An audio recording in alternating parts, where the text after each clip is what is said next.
ನಮಸ್ಕಾರ ವೀಕ್ಷಕರೇ, welcome to stocks Kannada. ಬನ್ನಿ, ಇವತ್ತಿನ ವಿಡಿಯೋದಲ್ಲಿ ಈಗ ತಾನೇ ಇವತ್ತು ಬಜೆಟ್ ಡೇ ಮುಗೀತು. ಎಲ್ಲರಿಗೂ ಗೊತ್ತಾಗಿದೆ ನಿಮಗೆ ಬಜೆಟ್ ತುಂಬ ದಿನಗಳಿಂದ ನಾವೆಲ್ಲರೂ ವೇಟ್ ಮಾಡ್ತಾ ಇದ್ವಿ, ಬಜೆಟ್ ಹೇಗಿರುತ್ತೆ ಹಾಗಿರುತ್ತೆ ಅಂಥೇಳಿ. ನೋಡಿ ಎಂಥ ಹೊಡೆತ ಕೊಟ್ಟುಬಿಟ್ರು ಇವತ್ತು. ಸ್ಪೆಷಲಿ ನಾನು ಪಾಲಿಟಿಕ್ಸ್ ಬಗ್ಗೆ ಮಾತಾಡ್ಲಿಕ್ಕೆ ಹೋಗಲ್ಲ, ಅದು ನನಗೆ ಇಷ್ಟನೂ ಇಲ್ಲ. ನಾನು ಹೇಳ್ತಾ ಇರೋದು ರಿಗಾರ್ಡಿಂಗ್ ಸ್ಟಾಕ್ ಮಾರ್ಕೆಟ್ ಬಗ್ಗೆ ಮಾತ್ರ, ಪ್ಯೂರ್ಲಿ ಶೇರ್ ಮಾರ್ಕೆಟ್ ರಿಲೇಟೆಡ್ ಒಂದು ಬಜೆಟ್ ಬಗ್ಗೆ ಮಾತ್ರ. ಉಳ್ಕಿದ್ದು ಪೊಲಿಟಿಕಲಿ ಅವ್ರು ಏನಾದರೂ ಅನೌನ್ಸ್ ಮಾಡ್ಕೊಳ್ಳಿ, ಬೇರೆದವ್ರು ಏನಾದರೂ ಮಾತಾಡಲಿ, ನಮ್ಮ ಸಂಬಂಧ ಇಲ್ಲ. ನಮಗೆ ನಿಮಗೆ ಸಂಬಂಧಪಟ್ಟಿರೋದೇನು ಶೇರ್ ಮಾರ್ಕೆಟು, ಸ್ಟಾಕ್ ಮಾರ್ಕೆಟು, ಅದಕ್ಕೆ ಸಂಬಂಧಪಟ್ಟಿದ್ದು ಬಜೆಟ್ನಲ್ಲಿ ಏನು ಹೇಳಿದರು ಅಷ್ಟೇ ಮಾತ್ರ. ಹೀಗಾಗಿ ನೋಡಿ, ನಾವೇನು ಎಕ್ಸ್ಪೆಕ್ಟ್ ಮಾಡ್ತಾ ಇದ್ವಿ, ತುಂಬ ಜನ ಎಲ್ಲರೂ ಬಜೆಟ್ಗೋಸ್ಕರ ತುಂಬ ಒಂದು ಪ್ರಿಪೇರ್ ಮಾಡ್ತಾ ಇದ್ವಿ ಸುಮಾರು ವಾರಗಳಿಂದ. ಬಜೆಟ್ನಲ್ಲಿ ಆ ಸ್ಟಾಕ್ ಪಿಕ್ ಮಾಡಬೇಕು, ಈ ಸ್ಟಾಕ್ ಪಿಕ್ ಮಾಡಬೇಕು, ಅದನ್ನು ಮಾಡಬೇಕು, ಹೀಗೆ ಮಾಡಬೇಕು ಎಲ್ಲ ಅಂಥೇಳಿ. ಪ್ಯಾಟ್ರನ್ ಓಕೆ, ಚಾರ್ಟ್ ಪ್ಯಾಟ್ರನ್ ಚೆನ್ನಾಗಿ ಫಾರ್ಮ್ ಆಗಿತ್ತು ವೀಕ್ಲಿದು. ಬಟ್ ಲಾಸ್ಟಿಗೆ ಪ್ರತಿಯೊಂದು ವಿಡಿಯೋದಲ್ಲೂ ನಾನು ಹೇಳ್ತಾ ಇದ್ದೆ, ನೋಡಿ ಎಲ್ಲ ಚೆನ್ನಾಗಿದೆ, ಆದರೆ LTCG STCG ಅಂದರೆ long term capital gain, short term capital gain, ಇದರಲ್ಲಿ ಏನಾದರೂ ಟ್ಯಾಕ್ಸ್ನಲ್ಲಿ ಹೆಚ್ಚಿಗೆ ಮಾಡಿದರೆ ಡೆಫಿನೆಟ್ಲಿ ಮಾರ್ಕೆಟ್ ಫಾಲ್ ಆಗುತ್ತೆ. ಅದರ್ವೈಸ್ ಟ್ಯಾಕ್ಸ್ ಕಡಿಮೆ ಮಾಡದೇ ಇದ್ರೂ ಚಿಂತಿಲ್ಲ, ಆ್ಯಸ್ ಇಟ್ ಈಸ್ ಹೇಗಿತ್ತು ಮೊದಲು ಅದೇ ಥರ ಬಿಟ್ಟರೂ ಕೂಡ ಸಾಕು, ನಮಗೆ ಮಾರ್ಕೆಟ್ ಜಂಪ್ ಆಗುತ್ತೆ ಅಂದಿದೆ. ಅದನ್ನು ಬಿಡಲಿಲ್ಲ ಅವರು, ಬಲವಾಗಿ ಒಂದು ಪೆಟ್ಟು ಕೊಟ್ಟರು. ಅದಷ್ಟೇ ಸಾಕಾಗಿದೆ. ಮಧ್ಯಮ ವರ್ಗದವರು ಅಂತಿಂಥವ್ರು ಒಂದು ಆಪ್ಷನ್ ಟ್ರೇಡಿಂಗ್ ಮಾಡ್ತಾಯಿದ್ರು ಸ್ವಲ್ಪ ದುಡ್ಡು ಇಟ್ಕೊಂಡು, ಅದಕ್ಕೂ ಒಂದು ಪೆಟ್ಟು ಸಿಕ್ತು. STTಯಲ್ಲಿ ಅವ್ರಿಗೂ ಕೂಡ ಟ್ಯಾಕ್ಸ್ ಜಾಸ್ತಿ ಮಾಡಿದರು ಸ್ನೇಹಿತರೆ.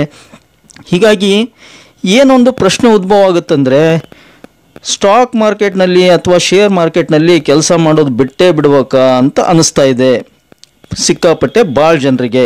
ಏನಕ್ಕಂದರೆ ಇದರಲ್ಲಿ ಗ್ಯಾರಂಟಿ ಇನ್ಕಮ್ ಅಂತ ಯಾವುದೂ ಇರಲ್ಲ. ಒಂದು ಸಿಕ್ಕಾಪಟ್ಟೆ ಸ್ಟಡಿ ಮಾಡಬೇಕು, ಹಾರ್ಡ್ ವರ್ಕ್ ಮಾಡಬೇಕು, ವೇಟ್ ಆ್ಯಂಡ್ ವಾಚ್ ಮಾಡಬೇಕು, ಸ್ಟಾಕ್ ಪಿಕ್ ಮಾಡಬೇಕು, ಅದನ್ನು ಇನ್ವೆಸ್ಟ್ ಮಾಡಬೇಕು. ನೋಡಿ, ಸಾಕಷ್ಟು ಜನರು ಆಪ್ಷನ್ ಟ್ರೇಡಿಂಗ್ನಲ್ಲಿ ಲಾಸ್ ಆಗ್ತಾರೆ, ಅದು ನಿಜ. 100ಕ್ಕೆ 90% ಜನ ಆಪ್ಷನ್ ಟ್ರೇಡಿಂಗ್ನಲ್ಲಿ, ಅದರಲ್ಲೂ ಸೆಲ್ಲರ್ಸು, ಆಪ್ಷನ್ ಸೆಲ್ಲರ್ಸ್ ಅಂತಿರ್ತಾರೆ ಕೋಟ್ಯಾಧಿಪತಿಗಳು, ಅವ್ರಿಗೇನೂ ಆಗಲ್ಲ. ಆಪ್ಷನ್ ಬಯಾಸ್ ಏನಿರ್ತೀವಿ ನಮ್ಮಂಥವ್ರು ಮಧ್ಯಮ ವರ್ಗದ ಜನರು, ಅವರು 100ಕ್ಕೆ 90% ಜನ ಲಾಸ್ನಲ್ಲಿ ಅವ್ರದ್ದು ಕ್ಯಾಪಿಟಲ್ ಲೂಸ್ ಆಗುತ್ತೆ. ಹೀಗಾಗಿ ಇನ್ವೆಸ್ಟ್ಮೆಂಟು ಶಾರ್ಟ್ ಟರ್ಮ್ ಅಥವಾ ಲಾಂಗ್ ಟರ್ಮ್ ಇನ್ವೆಸ್ಟ್ಮೆಂಟು ಬೆಸ್ಟು ಅಂತ ಭಾಳ ಜನರ ಒಂದು ಅಭಿಪ್ರಾಯ ಇತ್ತು. ಓಕೆ, ಅದನ್ನೇ ಮಾಡೋಣ. ಈಗ ಅದಕ್ಕೂ ಒಂದು ಪೆಟ್ಟು ಕೊಟ್ಬಿಟ್ರಲ್ಲ. ನೋಡಿ, ನೀವು ಯಾವುದೇ ಒಂದು ಸ್ಟಾಕ್ ಇಟ್ಕೊಂಡ್ರಿ ಅಂತ ತಿಳ್ಕೊಳ್ಳಿ. ಸಪೋಸ್ 1 ಲಕ್ಷ ರೂಪಾಯಿದ್ದು ನೀವು ಒಂದು ಸ್ಟಾಕ್ ಖರೀದಿ ಮಾಡಿದ್ರಿ, ಇವಾಗ ಅದನ್ನು ಇನ್ನೂ 1 ವರ್ಷ ಕಂಪ್ಲೀಟ್ ಆಗಿರಲ್ಲ, 11 ತಿಂಗಳಿಗೆ ಆ ಸ್ಟಾಕನ್ನು ಸೆಲ್ ಮಾಡಿದ್ರಿ ಅಂತ ಇಟ್ಕೊಳ್ಳಿ. ಅವಾಗ ಏನಾಗುತ್ತೆ, ನಿಮಗೆ 15% ಇದ್ದಂಥ ಟ್ಯಾಕ್ಸು ನಿಮಗೆ 20% ಆಗಿದೆ. ಇವಾಗ 5% ಜಂಪ್ ಆಯಿತು ಶಾರ್ಟ್ ಟರ್ಮ್ ಕ್ಯಾಪಿಟಲ್ ಗೇನ್. ಅಂದರೆ 1 ವರ್ಷದ ಒಳಗಿನ ಸ್ಟಾಕನ್ನು ಏನು ಪರಿಗಣಿಸಿ 1 ವರ್ಷದ ಒಳಗಡೆ ನಾವು ಸೆಲ್ ಮಾಡಿದರೆ ಇನ್ವೆಸ್ಟ್ಮೆಂಟನ್ನು, ಅದನ್ನೇ ಶಾರ್ಟ್ ಟರ್ಮ್ ಕ್ಯಾಪಿಟಲ್ ಗೇನ್ ಅಂತಾರೆ. ಅದಕ್ಕೆ 20% ಟ್ಯಾಕ್ಸ್ ಅಂದರೆ ಹ್ಯೂಜ್. ನೋಡಿ, 1 ಲಕ್ಷದಲ್ಲಿ ಸಪೋಸ್ ನಿಮಗೆ 20,000 ಪ್ರಾಫಿಟ್ ಆಗಿದ್ದರೆ ಆ 20,000ನ ನೀವು ಟ್ಯಾಕ್ಸಿಗೆ ಕೊಡಬೇಕಾಗುತ್ತೆ, ಏನೂ ಉಳಿಯಲ್ಲ. ಈ ಥರ ಮಾಡಿದರೆ ತುಂಬ ಕಷ್ಟ. ಅದನ್ನೇ ನಾವು 1 ವರ್ಷದ ನಂತರ ಸೆಲ್ ಮಾಡಿದ್ವಿ ಅಂತ ತಿಳ್ಕೊಳ್ಳಿ, ಸಪೋಸ್ 13 ತಿಂಗಳಿಗೆ ಸೆಲ್ ಮಾಡಿದ್ವಿ ಅಂತ ತಿಳ್ಕೊಳ್ಳಿ, ಅವಾಗ ಎಷ್ಟಾಗುತ್ತೆ ಟ್ಯಾಕ್ಸು? 12.5% ಟ್ಯಾಕ್ಸ್ ಆಗುತ್ತೆ. ಇಷ್ಟೊಂದು ಲಾಜಿಕ್ ಮಾಡಿದ್ದಾರೆ ನೋಡಿ. 1 ವರ್ಷಕ್ಕಿಂತ ಜಾಸ್ತಿ ನಾವು ಹೋಲ್ಡ್ ಮಾಡಿದರೆ ಮಾತ್ರ ನಮಗೆ ಸ್ವಲ್ಪ 10% ಇದ್ದಿದ್ದು ಇನ್ನೂ 2.5% ಟ್ಯಾಕ್ಸ್ ಜಾಸ್ತಿ ಹಾಕಿ ಕೊಡಬೇಕು, ಆ ಥರ ಮಾಡಿದ್ದಾರೆ. ಸಪೋಸ್ 3 ವರ್ಷ, 5 ವರ್ಷ, 10 ವರ್ಷ, 15 ವರ್ಷ ಇನ್ವೆಸ್ಟ್ಮೆಂಟ್ ಮಾಡ್ತೀವಿ ಅಂದರೆ ದ್ಯಾಟ್ ಈಸ್ ಓಕೆ. ಆ ಥರ ಇದ್ದರೆ, ಆ ಒಂದು ಪಾಸ್ಪೆಕ್ಟಿವ್ ಇದ್ದರೆ, ಬೇರೆ ನಮ್ಮ ಕಡೆ ಸೋರ್ಸ್ ಆಫ್ ಇನ್ಕಮ್ ಬೇರೆ ಇದೆ, ನಮಗೆ ಸ್ಟಾಕ್ ಮಾರ್ಕೆಟ್ ಒಂದೇ ಇಲ್ಲ, ಇದರಲ್ಲಿಂದ ನಾವು ಇನ್ಕಮ್ ಮಾಡಬೇಕು ಅನ್ನೋದೇನಿಲ್ಲ. ನಮ್ಮಲ್ಲಿರ್ತಕ್ಕಂಥ ಉಳಿತಾಯದ ಹಣವನ್ನು ಕೇವಲ ನಾವು ಇನ್ವೆಸ್ಟ್ ಮಾಡಿರ್ತೀವಿ ಹೊರತು ಇದ್ರ 5 ವರ್ಷ 10 ವರ್ಷ ನಾವು ಹಾಗೇ ಬಿಡ್ತೀವಿ ಅಂದರೂ ಕೂಡ ಪರವಾಗಿಲ್ಲ ಅನ್ನೋರಾದರೆ ದ್ಯಾಟ್ ಈಸ್ ಓಕೆ. ಸಪೋಸ್ 3 ವರ್ಷ 5 ವರ್ಷ ನೀವು ಸ್ಟಾಕ್ ಹಾಗೆ ಬಿಟ್ರಿ ಅಂದರೆ, ಒಂದು 5 ಲಕ್ಷ ಇನ್ವೆಸ್ಟ್ ಮಾಡಿ, ಅವಾಗ ನಿಮಗೆ ಸಪೋಸ್ 1 ಲಕ್ಷ ಪ್ರಾಫಿಟ್ ಆಗುತ್ತೆ ಅಂತ ಇಟ್ಕೊಳ್ಳಿ. ಅದಕ್ಕೆ ಆ ಪ್ರಾಫಿಟಿಗೆ 12% ಎಷ್ಟಾಗುತ್ತೆ ಅಷ್ಟನ್ನು ಕ್ಯಾಲ್ಕುಲೇಟ್ ಮಾಡಿ ಗೌರ್ಮೆಂಟಿಗೆ ಕೊಡಬೇಕು, ಮಿಕ್ಕಿದ್ದನ್ನು ನಿಮಗೆ ಸೆಟಲ್ ಮಾಡ್ತಾರೆ. ಈ ಥರ ಟ್ಯಾಕ್ಸ್ ಆಗಿದೆ. ಇನ್ನು ಫ್ಯೂಚರ್ ಆ್ಯಂಡ್ ಆಪ್ಷನ್ಸ್ನಲ್ಲಿ ಟ್ರೇಡ್ ಮಾಡೋರಾದರೆ, ಆಪ್ಷನ್ ಬೈಯಿಂಗ್, ಸೆಲ್ಲಿಂಗ್, ಫ್ಯೂಚರ್ಸ್ ಯಾವುದೇ ಇರಲಿ, ಅವ್ರಿಗೇನಾಗುತ್ತೆ 0. ಮತ್ತೆ STT ಅಂತಿದೆ, ಒಂದು ಹಿಡನ್ ಟ್ಯಾಕ್ಸ್. ಅವೆಲ್ಲ ನೋಡಿ ಸಿಕ್ಕಾಪಟ್ಟೆ. ಬ್ರೋಕರೇಜ್ ಆಪ್ಷನ್ ಟ್ರೇಡ್ ಮಾಡೋರು ನೋಡಿ ಸಾಕಷ್ಟು ಟ್ಯಾಕ್ಸ್ ಕೊಡಬೇಕು. ಈಗ ಸಪೋಸ್ ನಾವು ನಿಫ್ಟಿಯಲ್ಲಿ ಟ್ರೇಡ್ ಮಾಡ್ತಾ ಇದ್ದೀವಿ, ನಿಫ್ಟಿಯಲ್ಲಿ ಒಂದು ಆಪ್ಷನ್ ಬೈ ಮಾಡಿದ್ವಿ ಅಂತ ತಿಳ್ಕೊಳ್ಳಿ ಪ್ರೀಮಿಯಮ್ಮು, ಅದಕ್ಕೆ ಮೊದಲು ಬ್ರೋಕರೇಜ್ ಚಾರ್ಜ್ ಹೋಗುತ್ತೆ, ಮತ್ತು STT ಅಂತ ಚಾರ್ಜ್ ಅಂತ ಹೋಗುತ್ತೆ, ಮತ್ತು ಎಕ್ಸ್ಟ್ರಾ ಹಿಡನ್ ಚಾರ್ಜಸ್ಸು ಇದು ಸೆಬಿ ಚಾರ್ಜ್ ಅಂತ ಇರುತ್ತೆ, ಅದ್ರ ಚಾರ್ಜ್ ಹೋಗುತ್ತೆ, ಮತ್ತು ಸಿಕ್ಕಾಪಟ್ಟೆ ಹಿಡನ್ ಚಾರ್ಜಸ್ ಇವೆ ಬೇರೆ ಬೇರೆ. GST ಒಂದು ಆ್ಯಡ್ ಮಾಡ್ತಾರೆ. ಇವೆಲ್ಲ ಅಲ್ಲದೆ ಮತ್ತೆ ಇವತ್ತು ಏನು ಮಾಡಿದ್ದಾರೆ, STTಯನ್ನು 0.02% ಜಾಸ್ತಿ ಮಾಡಿದ್ದಾರೆ. ಇದು ತುಂಬ ಪೆಟ್ಟು ಕೊಡುತ್ತೆ, ಸ್ಪೆಷಲಿ ಆಪ್ಷನ್ ಟ್ರೇಡ್ ಮಾಡೋರಿಗೆ. ಸಪೋಸ್ ಈಗ ಏನಾಗುತ್ತೆ, ರಿಟೇಲರ್ಸು ತುಂಬ ಆಪ್ಷನ್ ಟ್ರೇಡ್ ಮಾಡ್ತಿದ್ದಾರೆ, ಅವ್ರಿಗೆ ಕಂಟ್ರೋಲ್ ಮಾಡಬೇಕು ಅಂತೇಳಿ ಒಂದು ರಿಪೋರ್ಟ್ ಬಂದಿತ್ತು. ಈ ಥರ ಟ್ಯಾಕ್ಸ್ ಏರಿದರೆ ಜಾಸ್ತಿ ಮಾಡಿದರೆ ಕಂಟ್ರೋಲ್ ಆಗಲ್ಲ. ಅದಕ್ಕೆ ಸರಿಯಾದ ಒಂದು ಮಾಹಿತಿ ಕೊಡ್ತಕ್ಕಂಥ ಸಿಸ್ಟಮ್ ತರಬೇಕು. ಯಾವ ಥರ ಒಂದು IIT, IAS, IPS ಈ ಥರ ಎಲ್ಲ ಇದೆ ನೋಡಿ. ಶೇರ್ ಮಾರ್ಕೆಟ್ನಿಂದ ನಮ್ಮ ದೇಶಕ್ಕೆ ಸಿಕ್ಕಾಪಟ್ಟೆ ಪ್ರಾಫಿಟ್ ಇದೆ ಸ್ನೇಹಿತರೆ, ಅದನ್ನು ಊಹಿಸ್ಕೊಳ್ಳೋದೇ ಕಷ್ಟ. ಸಿಕ್ಕಾಪಟ್ಟೆ ಅಂದರೆ ಸಿಕ್ಕಾಪಟ್ಟೆ ಪ್ರಾಫಿಟು. ದೇಶ ಅರ್ಧಕ್ಕರ್ಧ ದೇಶ 3.25% ದೇಶ ನಡೆಯೋದೇ ಶೇರ್ ಮಾರ್ಕೆಟ್ನಿಂದ ಅಂದರೂ ತಪ್ಪಾಗಲ್ಲ. ಏಕೆಂದರೆ ಇದರಿಂದ ನಾನು ಹೇಳಿದ್ದೆ ನಿಮಗೆ ಒಂದು ವಿಡಿಯೋದಲ್ಲಿ 2-3 ವಿಡಿಯೋದಲ್ಲಿ ಹೇಳಿದ್ದೆ, ಮೋಸ್ಟ್ ಪ್ರಾಬಬ್ಲಿ ನಂಗೆ ನೆನಪಿದೆ. ಈಗೂ ನೋಡಿ, ಇಡೀ ಜಗತ್ತೇ ಕೊರೋನಾ ಬಂದಾಗ ಜಗತ್ತೇ ಲಾಕ್ಡೌನ್ ಆಗಿತ್ತು. ನಿಮ್ಗೆ ನೆನಪಿದೆ, ಜಗತ್ತೇ ಲಾಕ್ಡೌನ್ ಆಗಿತ್ತು. ಯಾವುದೇ ಆಫೀಸ್ ಆಗಲಿ, government office, private office, parliament, Vidhana Soudha, minister ಎಲ್ಲ ಬಂದಾಗಿದ್ದು, ಎಕ್ಸೆಪ್ಟ್ ಪೊಲೀಸ್ ಡಿಪಾರ್ಟ್ಮೆಂಟು ಮತ್ತು ಮೆಡಿಕಲ್ ಡಿಪಾರ್ಟ್ಮೆಂಟ್ 2 ಓಪನ್ ಇದ್ವು. ಎಲ್ಲ ಬಂದಾಗಿದ್ದು, ಬ್ಲಾಕೇಜಸ್, ರೋಡ್ ಬ್ಲಾಕ್ ಎಲ್ಲ ಆಗಿತ್ತು. ಇಡೀ ಜಗತ್ತಿನಲ್ಲಿ 1 ತಿಂಗಳ ಯಾರ್ಯಾರು ಯಾವ ಆಫೀಸೂ ಓಪನ್ ಇಲ್ಲ, ಏನೂ ಆಗಿದ್ದಿಲ್ಲ, ಮನೆಯಲ್ಲೇ ಲಾಕ್ಡೌನ್ ಆಗಿದ್ರು ಎಲ್ಲರೂ. ಆದರೂ ಕೂಡ ನೋಡಿ, ನೆನ್ಪಿಡಿ ನೀವು ಈ ಮಾತನ್ನು. ಏನಕ್ಕೆ ಅಂದ್ರೆ, ನೀವು ಕೂಡ ವಿಚಾರ ಮಾಡಿ, ಜಗತ್ತೇ ಲಾಕ್ಡೌನ್ ಆದರೂ ಕೂಡ ಜಗತ್ತಿನ ಎಲ್ಲ ದೇಶಗಳ ಎಲ್ಲ ಸ್ಟಾಕ್ ಮಾರ್ಕೆಟ್ಗಳು ಓಪನ್ ಇದ್ವು. ವೈ? ಏನಕ್ಕೆ? ಯಾಕೆ ಅಲ್ಲಿ ಕೊರೋನಾ ಸ್ಪ್ರೆಡ್ ಆಗಲ್ವಾ ಸ್ಟಾಕ್ ಮಾರ್ಕೆಟ್ನಲ್ಲಿ? ಅದನ್ನೇಕೆ ಓಪನ್ ಇಟ್ಟಿದ್ರು? ನಿಮ್ಗೆ ಗೊತ್ತಿದೆ, ಇಂಡಿಯನ್ ಸ್ಟಾಕ್ ಮಾರ್ಕೆಟು ಕೊರೋನಾ ಟೈಮ್ನಲ್ಲಿ ಓಪನ್ ಇತ್ತು. ಆ ಕೊರೋನಾ ಟೈಮ್ನಲ್ಲೇ ಏನಾಯಿತು, ಜಾಸ್ತಿ ಜನ ಇಂಟ್ರೆಸ್ಟ್ ಬಂತು. ಮಾಡೋಕ್ಕೆ ಕೆಲಸ ಇಲ್ಲದೇ ಮನೆಗೆ ಕುಂತ ಖಾಲಿ ದಂಡಪಿಂಡಗಳಿಗೆ ಏನಾಯಿತು, ಆಪ್ಷನ್ ಟ್ರೇಡಿಂಗ್ನಲ್ಲಿ ಈಸಿಯಾಗಿ ದುಡ್ಡು ಮಾಡ್ಬೋದು ಅಂಥೇಳಿ ಜಾಯ್ನ್ ಆದರು ಸಾಕಷ್ಟು ಜನ. ಏನು ಅದ್ರ ಬಗ್ಗೆ ಜ್ಞಾನ ಅದ್ರ ಬಗ್ಗೆ ಕಲೀಲಾರ್ದೆ, ಬೇಸಿಕ್ ಮಾಹಿತಿ ಗೊತ್ತಿಲ್ಲದೆ ಡಿಮ್ಯಾಟ್ ಅಕೌಂಟ್ ಓಪನ್ ಮಾಡಿಸೋದು, ಒಂದು 10 ನಿಮಿಷದಲ್ಲಿ ಮರುದಿನ ಟ್ರೇಡಿಂಗ್ ಸ್ಟಾರ್ಟ್ ಮಾಡೋದು, 10,000 20,000 ಹಾಕಿ. ಅದು ಲಾಸ್ ಆಯಿತಾ, ಮತ್ತೆ ಹಾಕೋದು ದುಡ್ಡು. ಈ ಥರ ಒಂದು ಹ್ಯಾಬಿಟ್ ಆಯಿತು. ಹ್ಯಾಬಿಚುವಲ್ ಫಾರ್ಮ್ ಮಾಡಿದವ್ರು ಯಾರು? ಸರ್ಕಾರ ತಾನೇ. ಕೊರೋನಾ ಟೈಮ್ನಲ್ಲಿ ಅದನ್ನು ಕೂಡ ಲಾಕ್ಡೌನ್ ಮಾಡಿದರೆ ಆಪ್ಷನ್ ಸಿಗ್ತಿದ್ದಿಲ್ಲ ಯಾರಿಗೂ ಕೂಡ. ಡಿಮ್ಯಾಟ್ ಅಕೌಂಟ್ ಓಪನ್ ಮಾಡಿಸ್ಲಿಕ್ಕೆ ಅಥವಾ ಶೇರ್ ಮಾರ್ಕೆಟ್ ಬಗ್ಗೆ ಇಂಟ್ರೆಸ್ಟ್ ಬರ್ತಿದ್ದಿಲ್ಲ. ಚಿಕ್ಕ ಹುಡುಗರು, 18 ವರ್ಷ ಆದವರು, ಚಿಕ್ಕ ಹುಡುಗರು, ಕಾಲೇಜ್ ಹೋಗ್ತಕ್ಕಂಥ ಸ್ಟೂಡೆಂಟ್ಸ್ಗಳು ಸಹ ಇವತ್ತು ಶೇರ್ ಮಾರ್ಕೆಟ್ನಲ್ಲಿ ಟ್ರೇಡಿಂಗ್ ಮಾಡ್ತಿದ್ದಾರೆ. ಇನ್ವೆಸ್ಟ್ಮೆಂಟ್ ಮಾಡಿದರೆ ದ್ಯಾಟ್ ಈಸ್ ಓಕೆ, ಉಳಿತಾಯ ಆಗುತ್ತೆ. ಒಂದು 5 ವರ್ಷ 10 ವರ್ಷ ಬಿಟ್ಟರೆ ಅವ್ರ ಮದುವೆಗೆ, ಮನೆ ಖರ್ಚಿಗೋ, ಮತ್ತೊಂದಕ್ಕೋ, ಮಕ್ಕಳಿಗೋ ಅಂತೇಳಿ ಪ್ರತಿದಿನ ಟ್ರೇಡಿಂಗ್ ಮಾಡ್ತಾ ಇದ್ದರೆ ಪ್ರತಿದಿನ ಇದರಲ್ಲಿ ಲಾಭ ಗಳಿಸೋಕ್ಕಾಗುತ್ತೋ? ಆಪ್ಷನ್ ಟ್ರೇಡಿಂಗ್ನಲ್ಲಿ ಸಾಧ್ಯನೇ ಇಲ್ಲ ಸ್ನೇಹಿತರೆ. ತುಂಬ ಅಲರ್ಟ್ ಆಗಿರಬೇಕು. ಅದು ಕೂಡ 1 ಅಥವಾ 2 ಟ್ರೇಡ್ ಮಾಡಿ ಯಾರು ಸರ್ಕೊಂತಿರ್ತಾರೆ ಅಂಥವ್ರು ಮಾತ್ರ ಲಾಭ ಗಳಿಸ್ಬೋದು. ಸ್ಪೆಷಲಿ ಆಪ್ಷನ್ ಸೆಲ್ಲಿಂಗ್ನಲ್ಲಿ ಲಾಭ ಮಾಡ್ತಾರೆ. ಆಪ್ಷನ್ ಸೆಲ್ಲರ್ಸ್ ಇವತ್ತು ನೋಡಿ, 50 ಫಾರ್ ನಿಫ್ಟಿಗೆ ಹೇಳೋದಾದ್ರೆ ನಾನು 24,000 ನಿಫ್ಟಿನ ಪುಟ್ಟನ್ನು ಸೆಲ್ ಮಾಡೋದು, ಕೆಳಗಡೆ 24,500 ನಿಫ್ಟಿನ ಇದು ಕಾಲ್ ಆಪ್ಷನ್ನ ಸೆಲ್ ಮಾಡೋದು. ಇಷ್ಟು ಮಾಡಿ ಸುಮ್ಮನೆ ಕುಂತು ಬಿಡಿ, ನೀವು ಈಸಿಲಿ ಪ್ರಾಫಿಟ್ ಆಗಿರುತ್ತೆ ನಿಮಗೆ. ಇದು ಆಪ್ಷನ್ ಸೆಲ್ಲರ್ಸ್ ಮಾಡ್ತಾರೆ. ನಾವು ಆ ಥರ ಮಾಡ್ಬೇಕಂದ್ರೆ ಸಿಕ್ಕಾಪಟ್ಟೆ ಇನ್ವೆಸ್ಟ್ಮೆಂಟ್ ಬೇಕು, ಅದಕ್ಕೆ ಕೋಟಿಗಟ್ಟಲೆ ಇನ್ವೆಸ್ಟ್ಮೆಂಟ್ ಬೇಕು. ಹೀಗಾಗಿ ಮಧ್ಯಮ ವರ್ಗದ ಜನಕ್ಕೆ ಏನಾಗುತ್ತೆ, ಆಪ್ಷನ್ ಸೆಲ್ಲಿಂಗ್ ಮಾಡೋದು ಕಷ್ಟ ಆಗುತ್ತೆ. ಹೀಗಾಗಿ ಆಪ್ಷನ್ ಬಾಯಿಂಗ್ ಮಾಡ್ತಾರೆ. ಆಪ್ಷನ್ ಬಾಯಿಂಗ್ ಮಾಡೋರಿಗೂ ಕೂಡ ಏನಾಗ್ತಿತ್ತು, ಟ್ಯಾಕ್ಸು ಏರಿಕೆ ಆಯಿತು. ಹೀಗಾಗಿ ಇವೆಲ್ಲ ಸೆಂಟಿಮೆಂಟ್ಗಳಿಂದ ಒಂದು ಸೆಲ್ ಆಫ್ ಬಂದ್ಬಿಟ್ಟು ಮೇಜರ್ ಸೆಲ್ ಆಫ್ ಆಯಿತು, ಮಾರ್ಕೆಟು ಫಾಲ್ ಆಯಿತು. ಹಾಗೆ PSU ಸ್ಟಾಕ್ಗಳು ಸಾಕಷ್ಟು ಫಾಲ್ ಆದವು ಸ್ನೇಹಿತರೆ. ಪ್ರಾಫಿಟ್ ಬುಕ್ಕಿಂಗ್ ಆಗಿದೆ. ಸ್ವಲ್ಪ ದಿನ ಇನ್ನೂ ಕಂಟಿನ್ಯೂಷನ್ ಆಗ್ಬೋದು ಅಂತ ನನ್ನ ಅಭಿಪ್ರಾಯ. ನೋಡೋಣ ಬನ್ನಿ.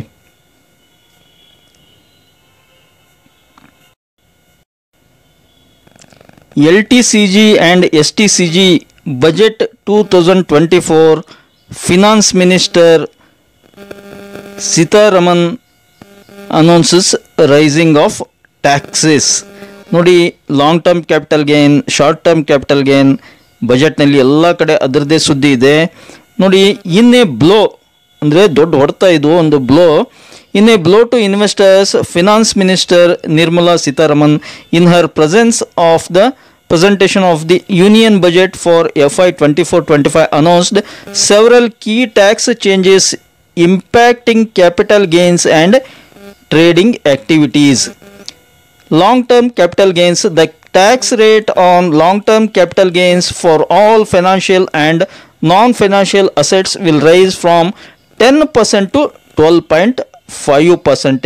ಇಲ್ಲಿ ನೋಡಿ, ಮೊದಲು ಅರುಣ್ ಜೇಟ್ಲಿ ಅವರು 10% ಮಾಡಿದ್ರು. ಇವಾಗ ಒಂದು 7-8 ವರ್ಷದ ಕೆಳಗಡೆ, 10 ವರ್ಷದ ಕೆಳಗೆ, 10-11-12 ವರ್ಷದ ಕೆಳಗಡೆ 10% ಮಾಡಿದ್ರು LTCG ಟ್ಯಾಕ್ಸು ಅರುಣ್ ಜೇಟ್ಲಿ ಅವರು. ಇವಾಗ 10 ಇದ್ದಿದ್ದನ್ನು 12.5 ಮಾಡಿದವರು ನಿರ್ಮಲಾ ಸೀತಾರಾಮನ್. ಹೌದು, ಯಾವುದು ಬೆಲೆ ಕಡಿಮೆ ಆಗಲ್ಲ, ಹಾಗಂತ ಏನಾದರೂ ರಿಲೀಫ್ ಕೊಡ್ತಾರೆ ಅಂದ್ಕೊಂಡಿದ್ವಿ. ಇದನ್ನು ಕೂಡ ಜಾಸ್ತಿ ಮಾಡಿದರೆ ತುಂಬ ಕಷ್ಟ. ಅಫ್ಕೋರ್ಸ್ ಪ್ರಾಫಿಟ್ ಅದರ ಹತ್ರ ತೊಗೊಳ್ಳಿ, ಲಾಸಿಗೆ ಕಷ್ಟ. LTCG capital gains. The tax rate on short-term gains from certain financial assets will increase from 15% to 20%. ನೋಡಿ, ಶಾರ್ಟ್ ಟರ್ಮ್ ಕ್ಯಾಪಿಟಲ್ ಗೇನ್ ಕೂಡ 15% ಇತ್ತು, ಸಡನ್ನಾಗಿ 5% ಜಾಸ್ತಿ ಮಾಡಿದ್ದಾರೆ. ಏಕೆಂದರೆ ಅವ್ರಿಗೆ ಗೊತ್ತು, ಎಲ್ಲ ಅಂಕಿಅಂಶ ಗೊತ್ತಿರುತ್ತೆ, short term traders, short term investors ಭಾಳ ಜನ ಇದ್ದಾರೆ ದೇಶದಲ್ಲಿ ಅಂಥೇಳಿ. ಹೀಗಾಗಿ ಏನು ಮಾಡ್ತಿದ್ದಾರೆ, ಅವ್ರಿಗೆ ತುಂಬ ಪೆಟ್ಟು ಕೊಟ್ಟಿದ್ದಾರೆ, ಬಲವಾದ ಪೆಟ್ಟು ಕೊಟ್ಟಿದ್ದಾರೆ. ಇಲ್ಲಪ್ಪ, ನಾನು ಟ್ರೇಡಿಂಗ್ ಮಾಡಲ್ಲ, ಆಪ್ಷನ್ ಟ್ರೇಡಿಂಗ್ ಮಾಡಲ್ಲ, ಕೇವಲ ನಾನು ಇನ್ವೆಸ್ಟ್ಮೆಂಟ್ ಮಾಡ್ತೀನಿ ಅಂತ ತುಂಬ ಜನ ಹೇಳ್ಕೊತಿರ್ತಾರೆ. ಅವ್ರಿಗೆ ಏನಾಗಿರುತ್ತೆ, ಸಪೋಸ್ ಇವತ್ತೊಂದು ಸ್ಟಾಕ್ ಬೈ ಮಾಡಿಬಿಟ್ಟು, ಫಾರ್ ಎಕ್ಸಾಂಪಲ್ ಇವತ್ತು ITC ತುಂಬ ರನ್ ಆಗಿದೆ, ITCನ ನಾನು ಬೈ ಮಾಡಿ ಇಟ್ಕೊತೀನಿ. ಇವತ್ತು ಬೈ ಮಾಡಿದ್ನಿ ಅಂತ ಇಟ್ಕೊಳ್ಳಿ, 1 ಲಕ್ಷ ರೂಪಾಯಿದ್ದು ITC ಬೈ ಮಾಡಿದೆ. ನಾನೇನು ಮಾಡ್ತೀನಿ, ಒಂದು 6 ತಿಂಗಳು ಬಿಟ್ಟನೋ, ಒಂದು 8 ತಿಂಗಳು ಬಿಟ್ಟನೋ ಅದು ಫಾಲ್ ಆಗಲಿಕ್ಕೆ ಸ್ಟಾರ್ಟ್ ಆಗುತ್ತೆ. ಅವಾಗ ನಾನು ಏನು ಮಾಡ್ತೀನಿ, ಇಲ್ಲ ನಂದು ಸ್ಟಾಪ್ ಲಾಸ್ ಹಾಕ್ತೀನಿ, ಅಲ್ಲೊಂದು ಸ್ಟಾಪ್ ಲಾಸ್ ಹಾಕ್ತೀನಿ. ಸ್ಟಾಪ್ ಲಾಸ್ ಹಾಕಿದಾಗ ಏನಾಗುತ್ತೆ, ಅದು ಸ್ಟಾಪ್ ಲಾಸ್ ಹಿಟ್ ಆಗುತ್ತೆ. ಆದರೂ ಕೂಡ ನನಗೆ ಸುಮಾರು ಒಂದು 10,000 ರೂಪಾಯಿಗಳ 20,000 ರೂಪಾಯಿಗಳ ಪ್ರಾಫಿಟ್ ಅಂತ ತಿಳ್ಕೊಳ್ಳಿ. ನನ್ನ ಬಂಡವಾಳ 1 ಲಕ್ಷ ಇರುತ್ತೆ, ಒಂದು 10-15,000 ರೂಪಾಯಿ ಪ್ರಾಫಿಟ್ ಆಗಿತ್ತು. ಆದರೂ ಕೂಡ ನಾನು 8 ತಿಂಗಳಿಗೆ ಹೊರಗೆ ಇಟ್ಕೊಂಡ್ಬಿಟ್ಟು ಅದನ್ನು ಸೆಲ್ ಮಾಡಿದ್ದಂದರೆ ನಾನು ಎಷ್ಟು ಟ್ಯಾಕ್ಸ್ ತುಂಬಬೇಕು, ಆ ಒಂದು 10-15,000 ಪ್ರಾಫಿಟಿಗೆ 20% ಟ್ಯಾಕ್ಸ್ ತುಂಬಬೇಕು. ಇದು ಬಲವಾದ ಹೊಡೆತ. ಇದು ನಮಗೆ ಗೊತ್ತಿಲ್ಲದೇ ತಗೊಳ್ತಕ್ಕಂಥ, ನಮ್ಮ ಜೇಬಿಂದನೇ ನಮಗೆ ಗೊತ್ತಿಲ್ಲದೇ ತೆಗೆದುಕೊಳ್ತಕ್ಕಂಥ ಜಾಣತನ ಅಂತ ಹೇಳ್ಬೋದು. 20% ಶಾರ್ಟ್ ಟರ್ಮ್ ಗೇನ್. ಸಪೋಸ್ ನಿಮಗೆ ಲಾಸ್ ಆಗ್ತಾಯಿದ್ರು, ಬೇಡಪ್ಪ 20% ಟ್ಯಾಕ್ಸ್ ಕೊಡೋದು ಅನ್ನೋದಾದರೆ ನೀವು 1 ವರ್ಷದ ನಂತರ ಸೆಲ್ ಮಾಡಬೇಕು. 1 ಇಲ್ಲ 3-4 ವರ್ಷ ಹಾಗೇ ಅದನ್ನ ಬಿಟ್ಟು ಬಿಡಬೇಕು, ಕ್ಯಾಪಿಟಲ್ ಇದನ್ನು ನಿಮ್ಮ ಪೋರ್ಟ್ಫೋಲಿಯೋದಲ್ಲಿ. ಅಂದಾಗ ಮಾತ್ರ ಪ್ರಾಫಿಟ್ ಮಾಡ್ಬೋದು. ಇಲ್ಲ ನಾನು ಇವತ್ತು ಸ್ಟಾಕ್ ತೊಗೊಂಡ್ಬಿಟ್ಟು ಇನ್ನೊಂದು 8 ತಿಂಗಳ ಬಿಟ್ಟು ಸೆಲ್ ಮಾಡ್ತೀನಿ, 10 ತಿಂಗಳ ಬಿಟ್ಟು ಸೆಲ್ ಮಾಡ್ತೀನಿ ಅಂದರೆ 20% ಅದನ್ನು ಲೆಕ್ಕ ಹಾಕೊಂಡ್ಬಿಟ್ಟು ನೀವು ಸೆಲ್ ಮಾಡಬೇಕಾಗುತ್ತೆ. ಈ ಥರ ಒಂದು ಆಗಿದೆ ಸ್ನೇಹಿತರೆ. ಹಾಗೆ STTಯಲ್ಲಿ ಕೂಡ ಜಾಸ್ತಿ ಮಾಡಿದ್ದಾರೆ, 0.1 ಇಂದ 0.2.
STT ಅಂತಿದೆ. STT ಅಂದ್ರೇನು, ಸೆಕ್ಯೂರಿಟೀಸ್ ಟ್ರಾನ್ಸಾಕ್ಷನ್ ಟ್ಯಾಕ್ಸ್. ಇದು ನೇರವಾಗಿ ಸೆಂಟ್ರಲ್ ಗೌರ್ಮೆಂಟಿಗೆ ಹೋಗುತ್ತೆ. ಸೆಬಿ ಚಾರ್ಜ್ ಅಂತಿರುತ್ತೆ, ಅದು ಸೆಬಿ ಚಾರ್ಜಿಗೆ ಹೋಗುತ್ತೆ. ಬ್ರೋಕರೇಜ್ ಚಾರ್ಜ್ ಅಂತಿರುತ್ತೆ, ಬ್ರೋಕರೇಜ್ ಕಂಪ್ನಿಗಳಿಗೆ ಹೋಗುತ್ತೆ. ಈ STT ಚಾರ್ಜ್ ಜಾಸ್ತಿ ಮಾಡಿದ್ರೆ ಏಜೆಂಡಾ ಏನು, ಫ್ಯೂಚರ್ ಆಪ್ಷನ್ಸ್ನಲ್ಲಿ ಸಿಕ್ಕಾಪಟ್ಟೆ ಜನ ಟ್ರೇಡ್ ಮಾಡ್ತಾ ಇದ್ದಾರಂತೆ, ಸರ್ಕಾರಕ್ಕೆ ಗೊತ್ತೇ ಇದೆ ನ್ಯಾಚುರಲಿ. ಹೀಗಾಗಿ ನೀವು ಸ್ವಲ್ಪ ಇನ್ಕ್ರೀಸ್ ಮಾಡಿದರೆ ಸಾಕು, ಕೋಟಿಗಟ್ಟಲೆ ದುಡ್ಡು ಬರ್ತವ್ರಿಗೆ.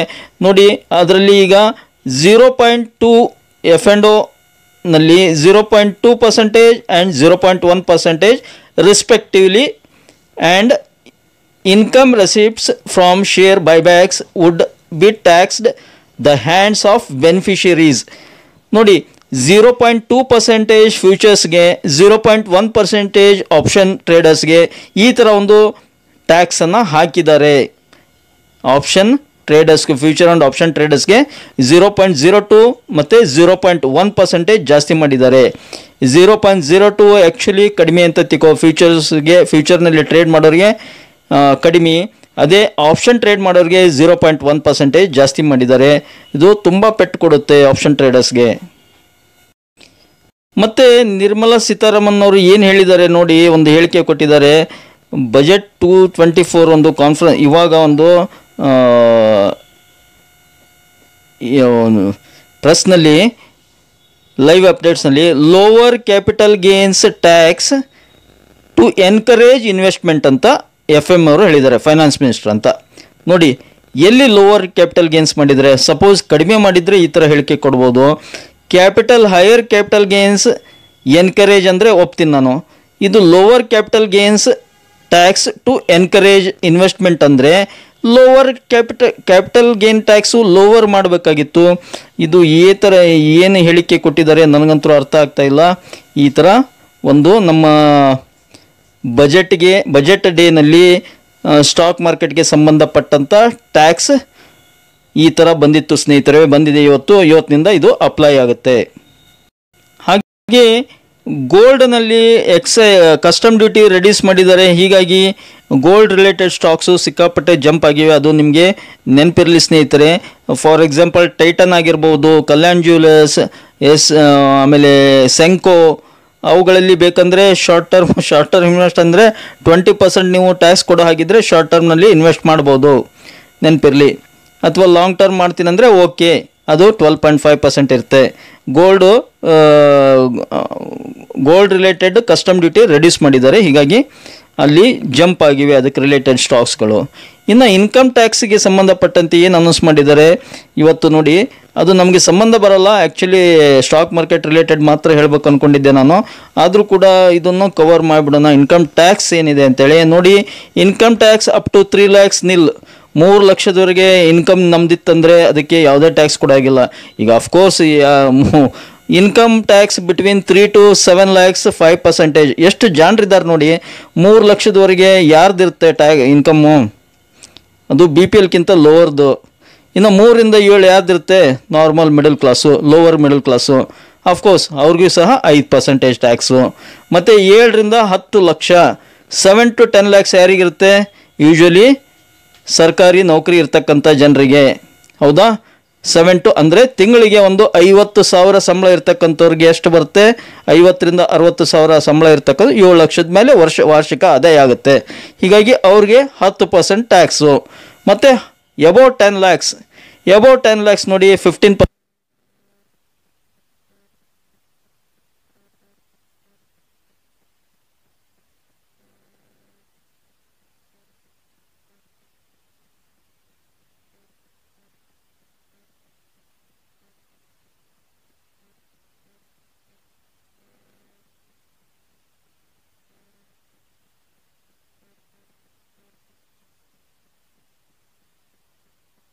ಸ್ನೇಹಿತರೆ 10 ರಿಂದ 12 15% ಮಾಡಿದ್ರು ನೋಡಿ, ದಟ್ ಈಸ್ ಓಕೆ ಅನ್ಬೋದು.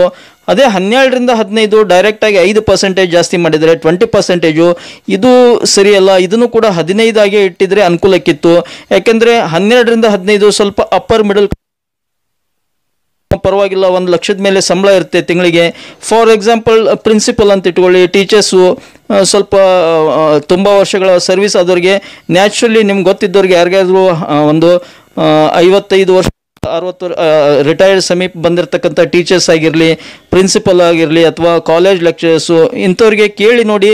ಅವ್ರ ಸಂಬಳ ನ್ಯಾಚುರಲಿ 1 ಲಕ್ಷದ ಮೇಲೆ ಇರುತ್ತೆ, 1,20,000, 1,50,000 ಈ ಥರ ಎಲ್ಲ. ಸೊ ಅವ್ರದ್ದು ರೆಜ್ಯೂಮ್ ಎಲ್ಲಿಗೆ ಬರುತ್ತೆ, 12 ಲಕ್ಷದಿಂದ 15 ಲಕ್ಷಕ್ಕೆ ಬರುತ್ತೆ. ಅವ್ರಿಗೆ 20% ಟ್ಯಾಕ್ಸೇಷನ್ ಹಾಕಿದರೆ ಇದು ಒಂದು ಮಧ್ಯಮ ವರ್ಗದ ಕುಟುಂಬ ಅಂತ ಹೇಳಲಿಕ್ಕೆ ಇಷ್ಟಪಡ್ತೀನಿ. ಅಪ್ಪರ್ ಮಿಡಲ್ ಕ್ಲಾಸ್ ಅಂತ ಹೇಳ್ಬೋದು. ಅದು ಕೂಡ ಕಡಿಮೆ ಮಾಡಬೇಕಾಯಿತು 15%. ಓಕೆ. ಇನ್ನು above 15 lakhs 30%, that is okay. 15 ಲಕ್ಷಕ್ಕಿಂತ ಆದಾಯ, ವಾರ್ಷಿಕ ಆದಾಯ ಯಾರ್ದಿರುತ್ತೆ ಅವ್ರಿಗೆ 30% ಕೊಟ್ಟಿದ್ದಾರೆ, ದ್ಯಾಟ್ ಈಸ್ ಓಕೆ. ಸ್ವಲ್ಪ ಶ್ರೀಮಂತರ ಪಟ್ಟಿಗೆ ಪರಿಗಣನೆ ಮಾಡ್ಕೋಬೋದು ಅವ್ರಿಗೆ, ಬಿಸ್ನೆಸ್ ಇದ್ದವ್ರಿಗೆ ಅಂಥವ್ರಿಗೆಲ್ಲ. ಈ ಥರ ಒಂದು ಟ್ಯಾಕ್ಸ್ ಹಾಕಿದ್ದಾರೆ ಇವತ್ತಿನ ಬಜೆಟ್ನಲ್ಲಿ ಶೇರ್ ಮಾರ್ಕೆಟ್ಗೆ. ಹಾಗೆ ಒಂದು ಆದಾಯದ ಟ್ಯಾಕ್ಸ್ ಕೂಡ ನಿಮ್ಮ ಮುಂದೆ ಇಟ್ಟಿದ್ದೀನಿ ಸ್ನೇಹಿತರೆ. ಐ ಹೋಪ್ ಈ ಒಂದು ಚಿಕ್ಕ ಮಾಹಿತಿ ನಿಮ್ಗೆ ಇಷ್ಟ ಆಗಿದೆ ಅಂದ್ಕೊಂಡಿದ್ದೀನಿ. ಇಷ್ಟ ಆಗಿದ್ರೆ ಮತ್ತೆ ನೆಕ್ಸ್ಟ್ ಬೇಗ ಚಾನಲ್ಗೆ ಸಬ್ಸ್ಕ್ರೈಬ್ ಮಾಡಿ. ಕಮೆಂಟ್ ಬಾಕ್ಸ್ನಲ್ಲಿ ಕಮೆಂಟನ್ನು ಡ್ರಾಪ್ ಮಾಡ್ತಾ don't forget to hit the like button. ಸಾಯಂಕಾಲ ನಾಳಿನ ಶೇರ್ ಮಾರ್ಕೆಟು ಹಾಗೆ ನಾಳೆ ಟ್ರೇಡ್ ಮಾಡ್ತಕ್ಕಂಥ ಸ್ಟಾಕ್ನ ಬಗ್ಗೆ ಮಾಹಿತಿ ಇರುತ್ತೆ, ಅದನ್ನು ಕೂಡ ವಾಚ್ ಮಾಡಿ. Thank you friends, thank you all.